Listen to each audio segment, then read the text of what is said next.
presented by Private Internet Access.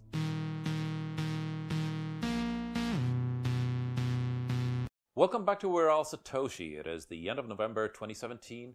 In the studio with us today is Junger from MADANA. You have a really interesting solution to privacy by design and data aggregation and marketing with privacy by design.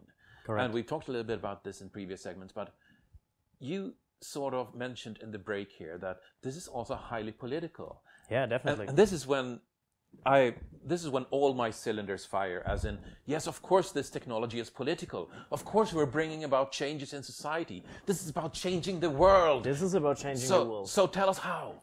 I tell you how. So we want to revolutionize the whole data market, the traditional data market, because the biggest problem is privacy is not in our hands. And our governments, they have to change it normally, but they do not enough in our view, our point of view. And many of them, they have no idea what blockchain technology is, but we know. And then we have to change it. Then the crowd have to change it. They have no idea what technology is. They have no idea what the internet is. I've seen offices literally requiring stamps on documents. So if they cannot help us, we need to help us on our own. So we created the new approach, MADANA.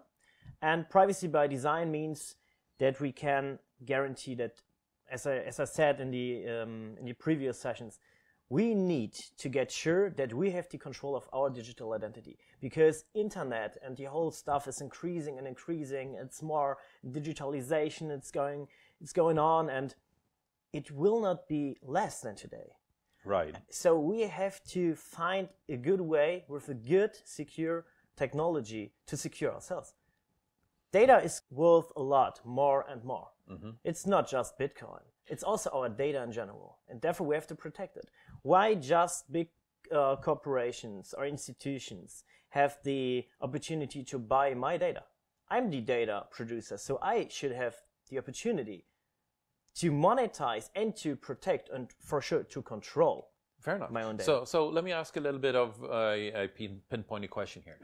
Jan Carlson of Scandinavian Airline Systems, when he started changing the entire airline industry, early 1970s, he minted an infamous management quote, which is that politicians beat business, but technology will always beat politicians. So specifically how? What weakness of politicians are you targeting?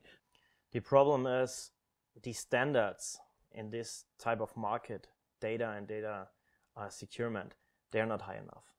And blockchain technology, for us, for sure, we know blockchain, we are in the scene and it's going, but this is also a small part. This is not the reality. You're essentially saying that since laws will never be sufficient, since regulations are laughably insufficient, we will need to design technology. We will need to take responsibility for this. We cannot wait that the regulators are setting up new laws for the technology. Technology needs to disrupt traditional laws. Wonderful. So this is my statement. We have to change and bring forward new technology to change our world, to make a better world, a more fair world, and to protect ourselves, and not to wait for regulators and politicians.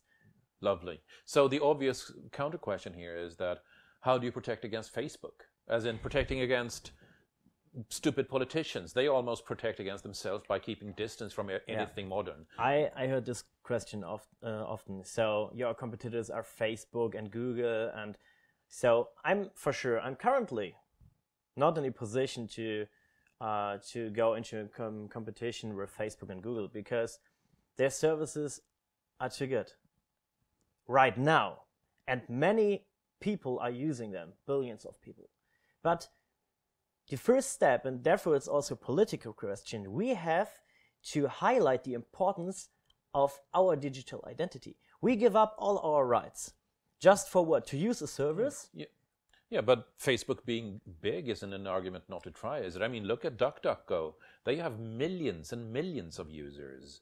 Correct. And going to the first millions of users, that's not a small thing. They did that on privacy against Google only. The problem is the whole data sets of our digital identity, they're on central data silos. So in 2015, 700 million raw data sets were stolen. And this size doubled in 2016. Now we're in 2017. So what's going on? What's next? We have technology to create a safer and more secure environment and a more secure future. But the problem is, if the regulators or the politicians, they're not acting, and they we aren't. have to change, because Facebook and Google, they don't have to. They're in a powerful situation.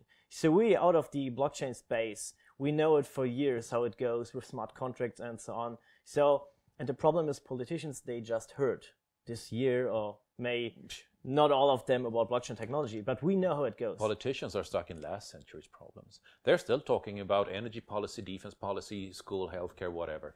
Those problems are basically solved. They have no idea of this century's problems. I love politics, so it's quite important.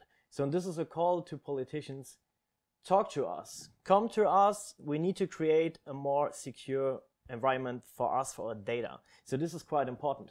It is. Because the technology is still there, and it's not like, oh, techie stuff and so on. Yeah, it is techie stuff, and you don't have to understand how it goes exactly, because we don't know how the car engine is going exactly. We're all riding cars for sure, but we don't know the whole engineer stuff. We don't have to. We just have to know it is okay to use a car. Yes, but when you're regulating when you're regulating engine emissions, for example, then you need to know a little bit more. This is correct.